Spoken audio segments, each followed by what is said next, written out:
Quand vient le temps de souligner la contribution et l'excellence de ses citoyennes et citoyens, la municipalité de Bois-Châtel ne fait pas les choses à moitié. Et encore cette année, le comité organisateur a relevé la barre de l'événement pour faire du gala reconnaissance une soirée mémorable. Animée avec humour par Mylène Bouchard et Claude Martin, la soirée sous la thématique Fiesta mexicaine a fait oublier l'arrivée progressive du froid aux 260 convives présentes lors de la soirée. Une participation record pour l'événement qui en est à sa 6e édition. Jeunes et moins jeunes ont reçu les grands honneurs lors de cette soirée hommage. Voici le compte-rendu.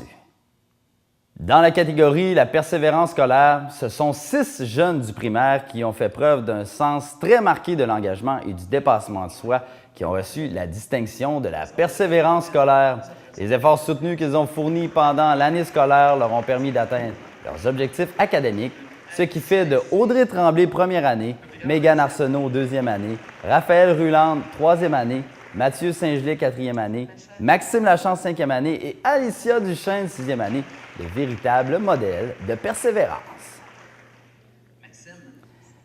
Marie-Pierre Labelle est une femme engagée qui donne de son temps pour l'organisation d'activités au niveau du soccer.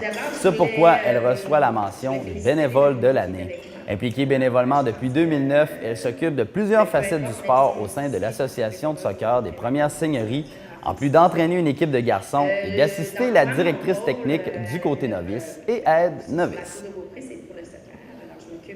Non seulement il prêche par l'exemple, mais il motive aussi son entourage et contribue à accroître la volonté des gens autour de lui à se prendre en main et à bouger.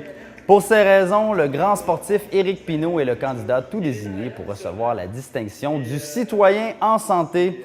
Depuis son tout jeune âge, le sport sous toutes ses formes fait partie intégrante de sa vie. Donc, cette année, il s'est mis au défi de relever 50 Ironman. Visiblement, le sport est carrément un mode de vie pour ce résident de Bois-Châtel.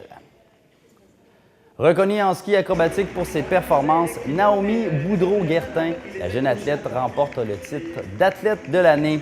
Bien qu'elle pratique le ski acrobatique depuis bientôt 4 ans, elle a joint dernièrement les rangs de l'équipe du Québec, en plus de décrocher, en mars dernier, le titre de championne junior canadienne de ski acrobatique. Cette année, elle a terminé 3e aux championnats provinciaux de rampe d'eau et 12e au championnat mondial de niveau senior. Une athlète disciplinée et sérieuse, et son but ultime est de devenir membre de l'équipe canadienne afin de pouvoir représenter son pays aux Jeux olympiques. Véritable figure marquante de la municipalité, Philippe Côté a largement contribué au développement physique et démographique de Bois-Châtel. Le titre de bâtisseur va à cet homme qui a été directeur des travaux publics à la municipalité pendant 25 ans. Il a entre autres planifié et coordonné la construction de l'actuel garage municipal et fait autoriser l'achat du premier chasse-neige de l'histoire de Bois-Châtel en 1974. Grandement impliqué dans plusieurs autres facettes du développement de la municipalité, M. Côté est un modèle d'efficacité et de loyauté et mérite amplement cette reconnaissance. L'événement a aussi servi de prétexte pour souligner un citoyen particulier qui s'est démarqué par une bonne action.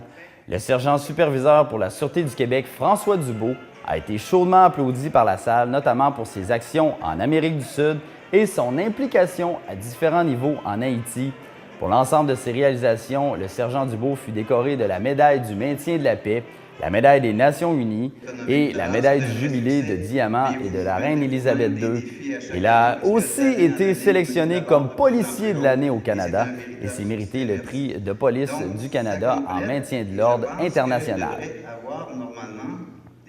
La soirée à saveur mexicaine s'est conclue en musique avec une prestation de l'orchestre Mélao International, né à Québec en 2002 de la rencontre de 2 musiciens colombiens. Eh bien, ils ont eu envie de partager leur culture latino-américaine avec le Québec, ce qui les a motivés à concevoir un spectacle de qualité à offrir à un public désirant bouger. Le groupe, qui compte 12 musiciens, s'est démarqué par son dynamisme, son originalité et son énergie sur scène. Voilà, c'est ce qui complète le compte-rendu du Gala Reconnaissance de Bois-Châtel.